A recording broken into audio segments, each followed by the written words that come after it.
모두의 자유가 숨쉬는 곳, 진정한 사랑이 꽃피는 곳, 오직 유일한 길 되신 예수 안에서 건강한 가정, 거룩한 나라 함께 이뤄가자. 에스더서 6장 1절 말씀 같이 봅니다. 에스더 6장 1절. 그날 밤에 왕이 잠이 오지 아니하므로 명령하여 역대 일기를 가져다가 자기 앞에서 읽히더니. 여러분 잠 안 올 때 있어요, 없어요? 그럴 때 뭐 해야 되겠어요? 예, 성경 읽어야 되겠습니다. 예, 잠 안 올 때는 우리가 성경 읽어야 되겠습니다. 갑자기 잠 안 오는데 이게 갑자기 안 오는 사람도 있었는데, 에스더서의 6장의 1절에 그 왕이 아마 잠이 갑자기 안 왔다. 나도 그런 거 아닌가? 또 이렇게 낮잠을 많이 자면 밤에 잠이 안 오고요. 덜 피곤하면 또 잠이 안 와요.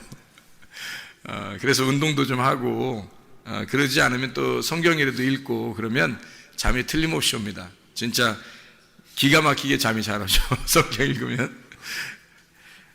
에스더서 6장 1절에 왜 하필 이 시간에 잠이 안 왔을까? 왕한테. 그죠? 이게 지금 내용이 에스더서 1장부터 이렇게 쭉 내용을 읽다 보면 여기 이 시점이 지금 에스더서 1장부터 몇 장까지 있냐면 10장까지 있거든요.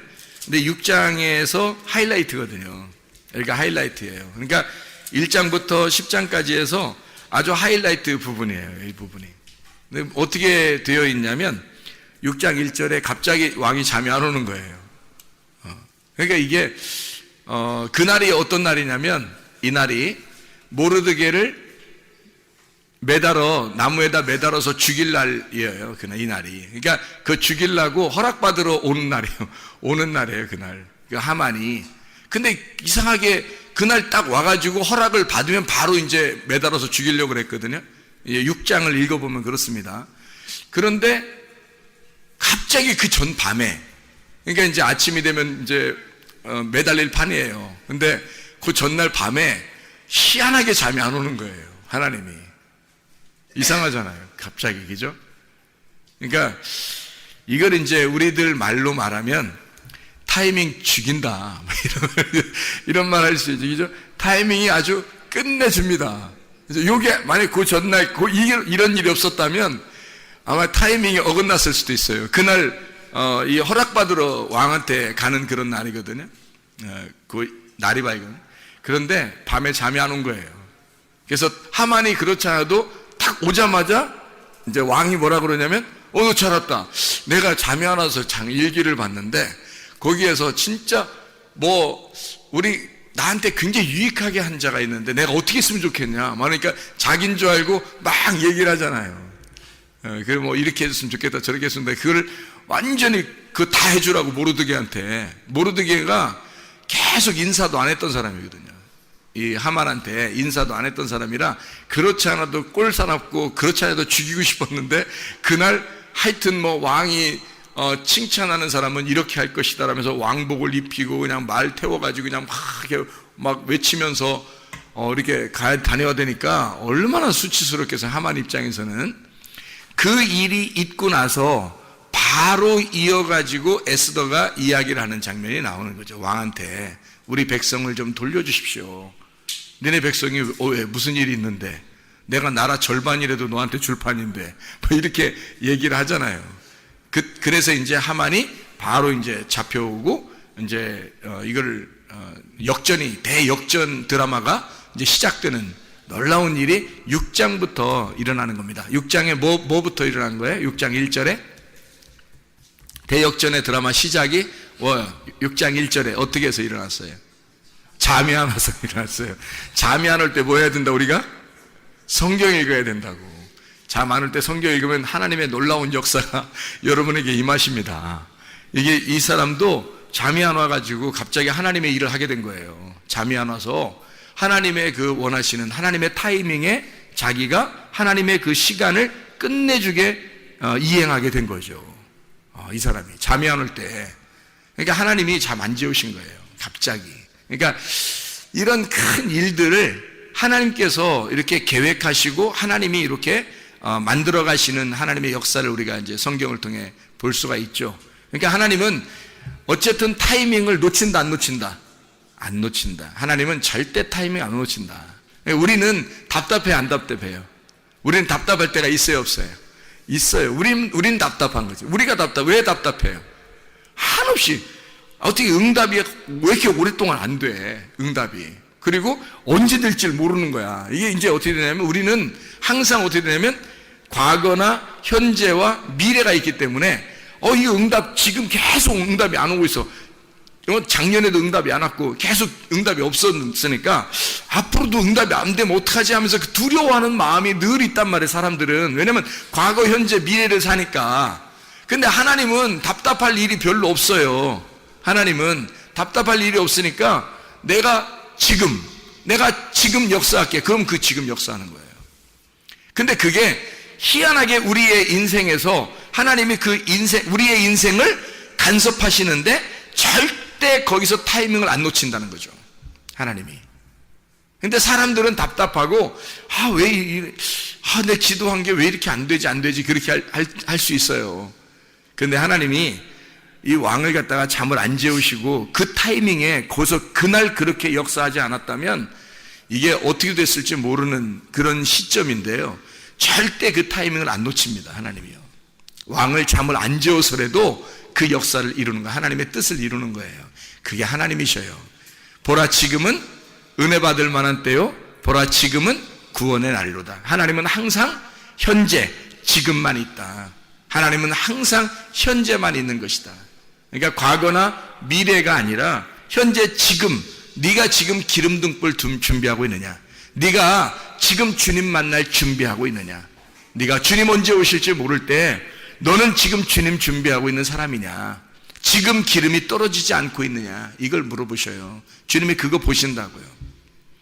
그럼 우리가 그걸 준비해야 되겠죠. 슬기로운 다섯 처녀 되려면 마태복음 25장의 1절부터 13절 말씀에 있는 것처럼 슬기로운 다섯 처녀가 돼야 돼요. 미련한 다섯 처녀처럼 그렇게 등불이 꺼져가면 안 된다고요. 등불이 꺼져간다는 말은 진리의 말씀, 이 진리의 말씀만 등불이거든요. 거짓의 말씀은 등불이 아니에요. 같은 어둠이지. 진리의 말씀이 등불인데 그 등불이 꺼져가는 거예요. 내 속에서 진리의 말씀이 점점 사라지는 거예요. 주님이 나를 만나지 않기 시작하는 거예요. 그러면 그게 꺼져가고 있는 순간이에요. 그러면 그것을 위해서 여러분이 몸부림쳐야 합니다. 하나님, 내 기름이 떨어지지 않도록 이것을 놓치지 않기 위해서 울타리를 치고 살아야 되는 거예요. 하나님의 울타리를. 그래서 그 안에 사는 것을 율법이라 그렇게 말해요. 하나님은 스스로 계신 자니까 하나님은 살아계신 자란 말이에요. 스스로 계시다 그 말은 살아계시다 그 말이에요. 그럼 반대로 우리는 죽었다는 얘기고 우리가 죽어있는 자 어둠인데 주님만 살아계신 하나님이라는 거예요.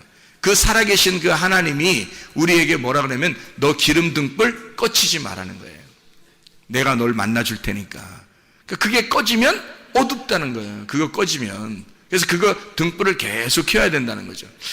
그 왜 우리 사사기에 보면은 기도원의 300용사가 있죠. 그래서 거기 성을 갖다가 막 이렇게 돌면서 무너뜨리잖아요.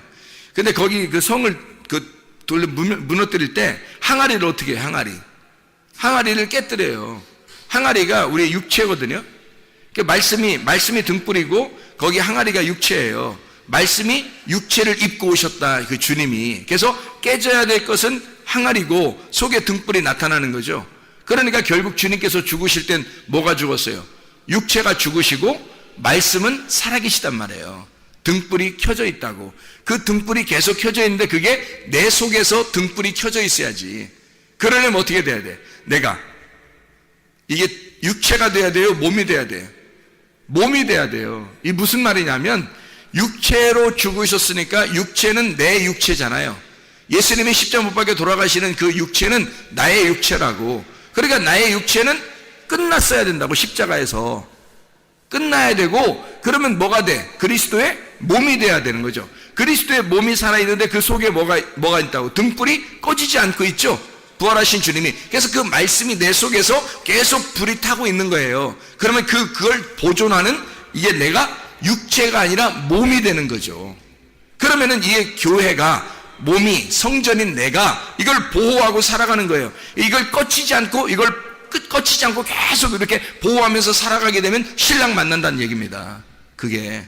근데 이걸 꺼치면 안 되는 거죠. 그래서 육체는 이미 죽었으니까 육체대로 다시 살면 안 돼요. 그건 또 깨져야 될 거니까. 그러니까 육체가 깨지는 건 이미 끝났잖아요, 예수님께서. 그러니까 우리가 육체는 이미 끝났다고 우리가 회개하고 그 몸으로, 그리스도의 몸으로 말씀을 보존시키면서 살아가는 것이 그리스도인이다. 이게 등불 꺼치지 않는 방법이고, 기름을 계속 타야 되는 것은 아침과 저녁으로 계속 말씀으로 우리가 무장해야 된다는 것을 말하는 거예요.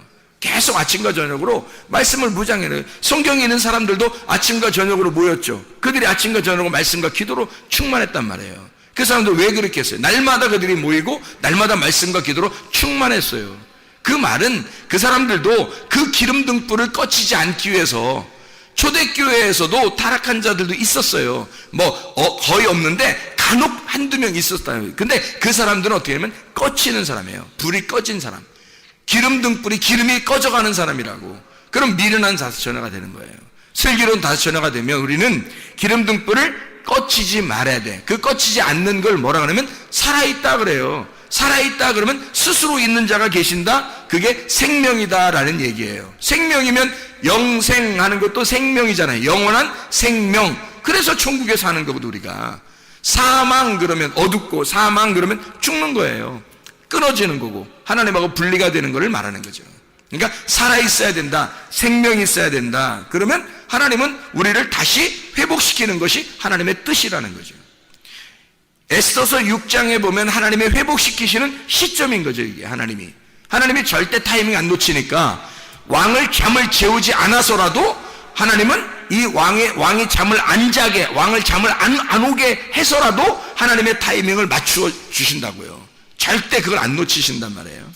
그러니까 하나님은 요 다음부터 어떻게 해요? 완전히 역전되는 대역전 드라마가 시작되는 거예요. 에스더서 6장 전까지만 해도 굉장히 암울하단 말이에요. 암울한데 6장 이후부터는 계속 반전에 반전을 거듭합니다. 그래서 역전극이, 드라마가 이게 막 시작되는 거죠. 그게 6장부터 이루어지는 사건이거든요. 하나님의 그 계획하심, 하나님의 그 선하심이, 간섭하심이 시작되고 있다는 얘기예요. 하나님이요. 그러니까 하나님은 선하신 하나님이다. 그걸 우리가 분명히 기억해야 되죠. 저도 어려움이 있을 때, 실패가 있고 실수가 있고 내가 잘못하고 죄짓고 이렇게 어둠 가운데 있을 때 하나님이 나를 반드시 선하게 인도하실 하나님이라고 하는 것을 믿었죠. 물론 믿었죠. 하나님이 그렇게 하실 거야, 나를 어떻게든지 그렇게 하실 거야 라고 믿었죠. 그 주님께 의지한 겁니다. 그랬더니 결국에는, 처음에 내가 보라 지금 은혜 받을 만한 때요 하면서 하나님의 음성을 들었다고 했어요. 그 다음부터 계속 암울한 시대를 살았단 말이에요. 어둡게 살았단 말이에요. 힘들게.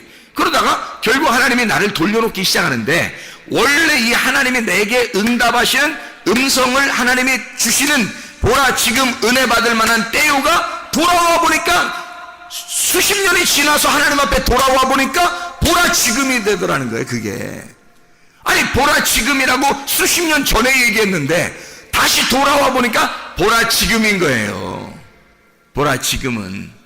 그러니까 이게 하나님에게서는 과거, 현재, 미래가 없구나. 항상 지금이시구나.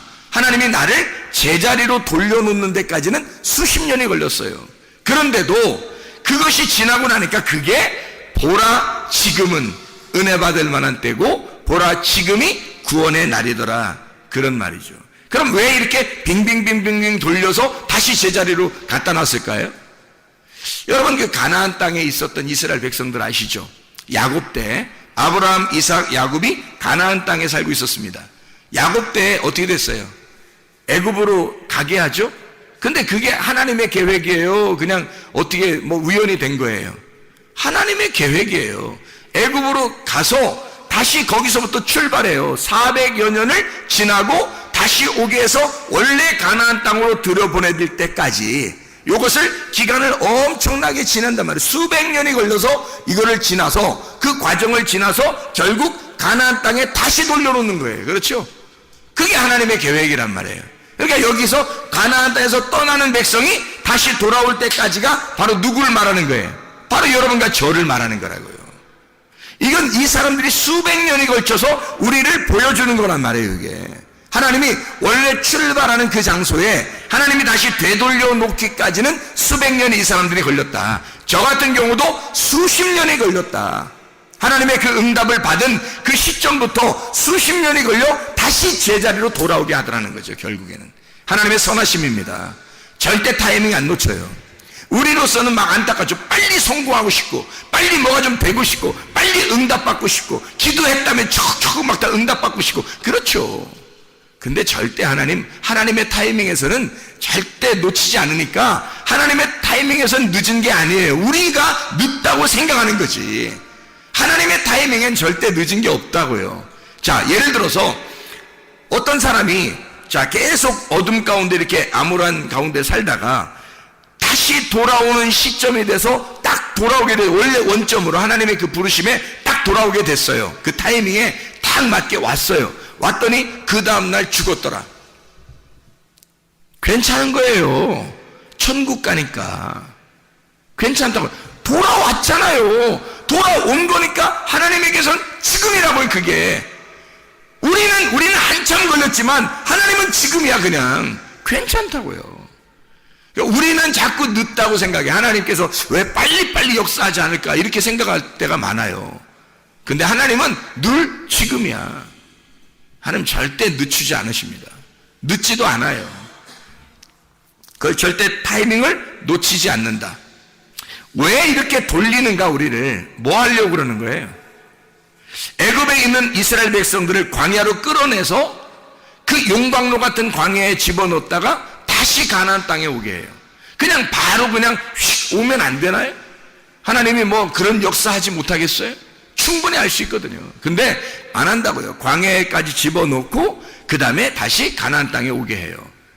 광야에 나오는 것도 그냥 나오지 않아요. 원래 그냥 나오려고 했던 게 아니라 애굽에서 갑자기 왕이 바뀐 거예요. 그 왕이 바뀌어가지고 원래 애굽에서 이 사람들은 요셉을 알던 왕이 있을 때는요, 그 사람들이 다 높은 위치에 있었어요. 다 지도자들이었다고.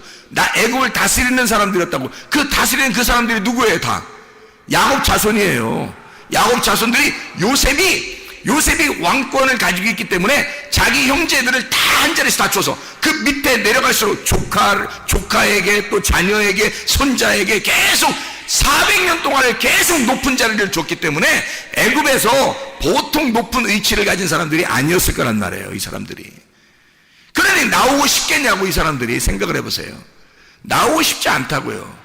그런데 어느 날 하나님께서 요셉을 죽였고, 요셉이 죽고 난 다음에 한참을 그렇게 살았는데 어느 날 요셉을 모르는 왕이 나타난 거예요. 요셉을 모르는 왕이. 요셉이 뭐야? 우리 애굽 백성도 아닌데 이러면서 요셉이 이렇게 하는, 요셉을 무시하는 자가 딱 나타나니까 갑자기 요셉의 형제들, 그러니까 그 야곱의 자손들을 갖다가 갑자기 종으로 다 만들어버린 겁니다. 그리고 막 잘 살던 사람이 갑자기 종이 되니까 어떻게 됐겠어요, 여러분? 잘 사는 사람들은 안 나와요. 나오라고 해도 안 나온다고. 근데 갑자기 종이 되니까 이 사람들이 막 아우성치는 겁니다. 살려달라고. 우리 하나님은 어디 계십니까? 살려주세요, 살려주세요. 막 아우성칩니다. 그때 하나님이요, 모세라고 하는 사람을 선택을 하는 거예요. 모세 선택하면 그때 바로 모세가 그냥 빨리 팍 자라나가지고 이스라엘 백성들은 나가자 해서 촥 나오면 얼마나 좀 멋있어요. 근데 모세가 여차해서 거기서 애굽에서 살게 돼요. 40년을. 그러니 모세가 태어날 때는 아들들을 다 죽이던 때입니다.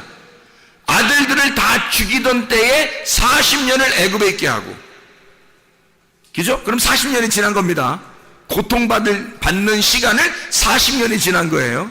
그리고 거기서 애굽 사람 하나 죽여가지고 모세가 도망 나오죠. 도망 나와서 광야에서 몇 년 살아요? 40년을 살아요. 그러니까 도합 80년을 애굽에 있는 이스라엘 백성들은 80년 정도는, 적어도 80년 정도는 종으로 살고 있었다는 거죠. 80년 정도는, 그죠? 80년, 100년 정도는, 그 전에는 뭐 요셉 있을 때는 잘 살았지만, 그리고 그 이후에도 좀 잘 살았겠지만, 갑자기 왕이 바뀌면서 한 80년, 100년 사이는 완전히 종으로 살았단 말이에요. 그래서 이 사람들이 나가고 싶겠어, 안 나가고 싶겠어? 나가고 싶죠. 그러니까 모세를 준비시켜서, 그냥 준비시켜서 40년 동안 살아서 40살 되면 그냥 나가자 그러면 얼마나 멋있냐고요. 근데 모세를 또 데리고 나와서 광야에서 또 40년을 또 푹 삶아버리는, 80세가 돼서야 모세를 보내는 거예요. 데리고 나오라고. 그러니까 데리고 나오는 그 기간이 40년 걸렸어요. 40년. 그러니까 도합 120년을 모세가 사는 거예요. 그래서 40년 동안을 데리고 나오는 거예요. 이들은 80년 이상을 종으로 살다가 살려달라고, 그래서 하나님 앞에 살려달라고 하다가 겨우겨우 광야로 나오는 사람들이 됐단 말이에요. 생각을 해보시라고요. 하나님이 왜 그렇게 만드실까? 왜 애굽으로 내려가기 싫은 야곱을 애굽에 내려가서 살게 하고, 그 다음에 그 자손들이 거기서 살다가 잘 살다가 갑자기 못 살게 되고, 그러다가 광야로 끌고 나와가지고 막 고생을 시키고, 그러다가 가나안 땅으로 다 죽이고 가나안 땅으로 어린아이들만 들어갈 수 있도록, 여호수아 갈렙 믿음을 끝까지 지킨 사람, 기름 등불 꺼지지 않은 사람, 그 사람 2명만 데리고 들어가. 놀라운 얘기죠. 이게 왜 그랬을까요? 낮추시는 겁니다. 광야에 데려다 놓고 하나님은 낮추시는 거예요. 광야에 데려다 놓고 계속 두드려서 이 사람을 낮추시고 겸손하게 만들고 낮추시는 작업이 광야의 작업이에요. 그게 교회라고요. 여러분은 세상에서 있었던 믿음만 가지면 됐지 뭐 생각하는 사람들을 교회에 데리고 놔. 그리고 말씀으로 계속 두드리는 거예요. 여러분을. 왜요? 이유가 낮추시려고, 여러분을 낮추시려고, 겸손하게 만들려고. 그래야 가나안 땅에 하나님의 백성이 되니까. 하나님의 백성은 교만한 자는 하나님의 백성 될 수 없어요. 높아 있는 자는 하나님의 백성 될 수 없어요. 겸손한 사람만 하나님의 백성 될 수 있어요. 겸손한 사람에게만 주님이 은혜를 베풀어 주셔요. 낮은 자들만, 낮춰진 자들만 주님께서 높여주시는 겁니다. 그렇게 구원하시는 사람은 그 방법이, 주님의 방법이 그거니까 끌어내는 거예요. 자, 여러분, 결혼을 왜 한다고 그랬어요? 결혼이 최대의 뭐라고요? 실수라고. 결혼하면 최대 실수야. 사람이 결혼하면 갑자기 눈이 좁아져요. 시야가 좁아진다고. 눈이 갑자기 좁아져가지고 자기 아들, 자기 딸, 남편, 아내 요것만 보인다니까요. 실제로. 그 전에는 총각 때는 몰라. 뭐 처녀 때도 모르고 학생 때도 몰라요. 그냥 뭐 주님 사랑하세요 그러면 와 내가 막 목숨 걸고 주님을 사랑하겠습니다 막 다 그래요. 그거 다 그렇게 외친다고요. 근데 결혼을 딱 하는 순간 눈이, 시야가 딱 좁아지면서 뭔가 이상하게 그때 결심했던 그것이 자꾸 이상하게 흐물흐물해진단 말이에요. 자꾸 청년 때, 학생 때 막 고백했던 그 고백이 자꾸 나 자신 이상해서 없어지는 거예요. 사라지는 거야.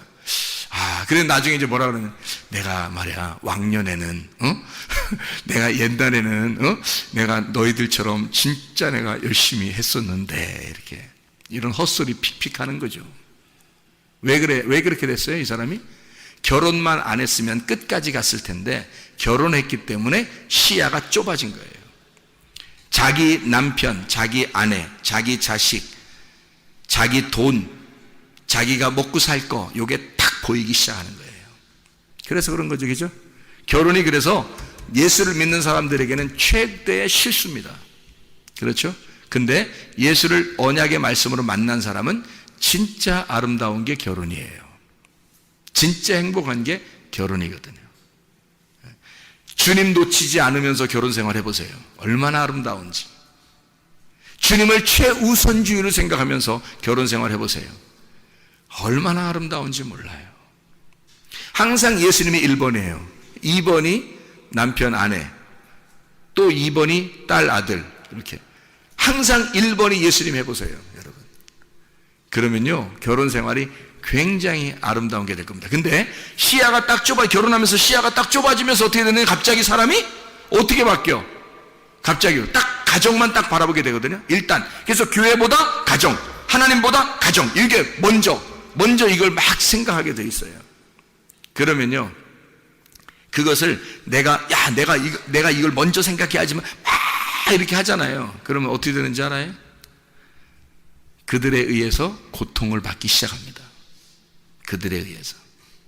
어떤 고통이 일어나냐면, 그렇게 막 하고 있는데 애지중지한 나의 가장 사랑하는 남편, 나의 가장 사랑하는 아내, 나의 가장 사랑하는 자녀들, 뭐 이렇게 막 내 거 가장 사랑하는 돈, 내 가장 사랑하는 이렇게 막 하고 있었는데, 거기에만 온통 신경 썼는데, 나를 속삭이는 사람들은 다 그 사람들이야. 자기를 속삭이는 사람은 다 그 사람들만 하는 거야. 다른 사람들은 자기를 속삭이지 않아요. 딱 자기가 진짜 신경 쓰는 그 사람들만 딱 자기를 속삭여요. 고통이죠. 결혼을 안 했었더라면 이런 고통이 없었을 텐데 라고 계속 생각하게 되죠, 사람이. 그죠? 근데요, 진짜 주님을 만난 사람은 어떻게 될까요? 이것이, 이 고통도 하나님께서 내게 허락하신, 이 기쁨도 하나님이 내게 허락하신, 이것이 다 주님이 항상 우선이니까 이것이 어떻게 되더라도 하나님께 맡기는 거예요. 그 주님께. 그러면요, 그냥 기쁘죠, 결혼 생활이. 그러니까 기쁘게 결혼 생활 할 거냐, 내가 실수했어 하면서 결혼 생활 할 거냐, 이건 우리가 진짜 선택해야 돼요. 생명과 복과 사망과 저주를 네 앞에 펼쳐놓겠으니까 네가 살기 위해서는 생명을 선택하라는 거야. 생명, 말씀이잖아요. 주님을 선택하라는 거예요. 먼저 주님을 선택해보라는 거예요. 실제로 해보라는 거예요. 진짜 회개하고 한번 해보라는 거예요. 그러면 가정만큼 행복한 게 없고 자기에게 행복을 주는 게 없어요. 자기의 주변에 가장 가까운 사람만큼 자기에게 기쁨을 주는 게 없단 말이에요. 마음이 넓어지는 거예요. 자기에게 고통을 주던 것들이 자기가 회개하고 나니까 마음이 넓어지는 거야. 갑자기 자기의 마음이 다 두드려서, 자기를 다 두드려서 납작하게 내지니까 마음이 넓어지죠. 그러니까 그것만큼 다 받아들이고 아름다운 게 없는 거예요. 가까이 있을수록 더 아름답고 행복하고 기쁘죠. 바뀌는 겁니다, 사람이. 이게 실수가 아니라 내가 결혼을 안 했으면 어떻게 했을 뻔했어, 이렇게 되는 거죠. 내가 결혼 안 했으면 큰일 날 뻔했다, 이렇게 되는 거죠. 그렇게 한번 그런 인생 한번 살아보고 싶지 않아요? 근데 저는 그런 인생 살고 있는데, 진짜 그런 인생 한번 살아보고 싶지 않냐고요. 내 결혼 안 했으면 내가 어떻게 살았을까? 나 어떻게 됐을까? 결혼 안 했으면 큰일 날 뻔했다. 이런 은혜를 이런 말씀의 은혜를 내가 어떻게 깨달을 수 있었을까? 결혼 안 했으면 말씀이 그냥 막 보여. 결혼하니까 그냥 말씀이 쭉 보여, 그냥 다. 세상에 이렇게 호랑이도 제 말하면 온다고 그러잖아요. 그러니까 호랑이가 딱 그러잖아요. 내가 가장 중요하게 생각하는 게, 그게 사실 어떻게 보면 그게 나의 가장 큰 고통이 될 수 있다는 얘기예요. 언약의 말씀을 모르면요. 근데 언약의 말씀을 알게 되면 나의 가장 중요하게 생각하는, 가장 가까이 있는 것이 나에게 가장 큰 기쁨이고 내게 가장 큰 행복이라는 것을 알게 되는 것입니다. 하나님이 이 사람을 어떻게 한 거예요? 자, 주변을 바꾸는 거예요? 나를 바꾸는 거예요? 나를 바꾸는 거예요. 주변을 크게 바꾸는 게 없어요. 다 똑같아요. 그냥 여전히 신경 쓰이고 고통스럽고 다 그렇게 생각되는 것들이에요, 주변에. 여러분이 아마 제 고통을 모를 거예요. 교회에 대한 그 근심과 가정에 대한 그 근심과 나의 이 사람들을 이 목양하는 그 근심에 대해서는 아마 여러분이 잘 모를 거예요. 그런데 주님께 맡기니까 나보다 주님이 더 잘 알아서 해주실 것이다. 주님이 우리 가정을 더 책임져 주실 것이다. 주님이 우리의 교회를 주님이 책임져 주실 것이다. 하나님은 절대 뭐를 놓치지 않는 분이니까, 타이밍을 놓치지 않는 분이니까. 나는 좀 늦었다고 왜 자꾸 늦게 해주시냐고, 왜 답답하게 해주시냐고 나는 그렇게 기도할지 모르나, 하나님은 야, 답답한 건 네가 답답한 거지 나는 전혀 안 답답해. 나의 타이밍은 아직 이르지 않았어. 내 타이밍은 절대 내가 놓치지 않을 거야. 내가 정확하게, 네가 그렇게 안달복달 안 해도 내가 맞춰서 내가 알아서 내가 할 거야. 내가 그 타이밍은 절대 안 놓친다. 그게 하나님이십니다. 여러분의 인생을 절대 하나님이 놓치시겠습니까? 그렇지 않아요. 하나님이 책임지시면요, 하나님이 책임지는 사람이라면요, 절대 놓치지 않습니다. 하나님이 모르드게를 놓치겠어요? 안 놓쳐요. 왜? 모르드게는요, 에스더를 왕에게 보내면서도 뭐라고 하냐면, 네가 이때를 위하여 네가 지금 왕의 왕비가 된 것이 아니냐, 그걸 생각해라. 나는 이렇게, 우리 민족들은 그렇게 고난을 당하다가 너는 하나님께서 우리의 역사하심을 네가 보게 될 때에 너는 멸망할 것이고 우리 이스라엘 백성들은 하나님이 우리를 건져주실 것이다. 모르드게의 그 믿음을 하나님이 모르시겠냐고요. 다 아신다고요. 그래서 하나님은 이 모르드게를 너무 사랑하니까 절대 모르드게의 그 하나님의 그 타이밍을 놓치지 않는다. 이게 역사예요. 그게 선하심이라고, 하나님의 선하심. 그러니까 그런 선하심을 여러분이 기억하고, 내 거라고 자꾸 주장하던 것들을, 그 주장하면 주장할수록 그것이 나를 공격해오는 그런 것들을 위해서 아주 고통받고 고생하고 살지 말고, 하나님이 우리 마음을 고쳐주시는 그 하나님을 하나님께서 우리의 마음을 고쳐주시면 그냥 언제 이루어져도 이루어져. 우리한테는 절대 늦는 것 같지만 하나님은 절대 늦은 적이 없는 거예요. 하나님은 절대 늦은 적이 없는 거예요. 그게 하나님의 역사예요. 하나님의 타이밍이라고 그러는 것입니다. 하나님의 뜻대로 살다가 주님 만나시기를 바랍니다. 우리가 고통스러워하고 실패할 때 주님은 거기에 항상 함께 하십니다. 생각해 보세요. 임마누엘 되신 하나님, 임마누엘 하신 하나님은 어디에서 함께 하시나요? 임마누엘 하나님은요, 이사야 7장 14절에, 이사야 7장 14절 보면 이렇게 나와 있어요. 뭐라고 나와 있냐면, 이사야 7장 14절에 이렇게 나와요. 그러므로 주께서 친히 징조를 너희에게 주실 것이라. 보라, 처녀가 잉태하여 아들을 낳을 것이요 그의 이름을 임마누엘이라 하리라. 처녀가 잉태하여 아들을 낳는데 임마누엘이라 하리라. 그래요. 그러니까 처녀가 잉태하면 돼요, 안 돼요? 원래 안 돼요. 처녀가 잉태하는데, 처녀가 아기 잉태하면 죽어요. 그 나라 문화로서는. 그렇죠? 근데 처녀가 잉태하는 그 고통 속에서 하나님은 그 사람하고 함께 하겠다는 거예요. 그 고통 가운데. 그래서 이사야 8장 10절의 말씀에 보면 이렇게 돼요. 10절에 너희는 함께 계획하라. 그러나 끝내 이루지 못하리라. 말을 해봐라. 끝내 시행되지 못하리라. 이는 하나님이 우리와 함께 계심이니라. 네가 하고 싶은 거 다 해봐. 되나 안 되나? 안 될 거야. 네가 다 해봐. 안 될 거야. 내가 너하고 함께 있으니까. 이 말이거든요. 이해가 돼요? 네가 해볼 만큼 네가 다 해봐. 그래서 그 실패를 경험하고 네가 말하는 대로 다 되나 안 되나 봐봐. 다 안 될 거야. 근데 내가 거기에 함께 있어. 절대 나의 타이밍은 놓치지 않는다. 너는 이게 왜 늦게 응답이 올까? 왜 나에게는 이런 일들이 벌어질까? 왜 하나님 나에게는 내가 이렇게 하나님 앞에 열심히 하는데 왜 나한테는 이렇게 될까요? 내가 왜 내게 눈물이 이렇게 날까요? 왜 내게 이런 고통이 올까요? 라고 하나님 앞에 호소할지 모르나 하나님은 그 가운데 내가 너와 함께 있어. 그러면 만족하지 않느냐 이 말이에요. 왜 너는 네가 이루어지는 것들만 바라보느냐? 내가 너와 함께 하는 거, 이걸 바라봐라 이거죠. 내가 너와 함께 있으면 되는 거 아니냐 이거야. 근데 사람들은 하나님하고 함께 있는 거 별로 원하지 않아요. 알아요? 여러분, 기도하고 그냥 자기가 원하는 거 금방 막 됐으면 좋겠어. 아프면 기도하고 오늘 팍 났으면 좋겠어.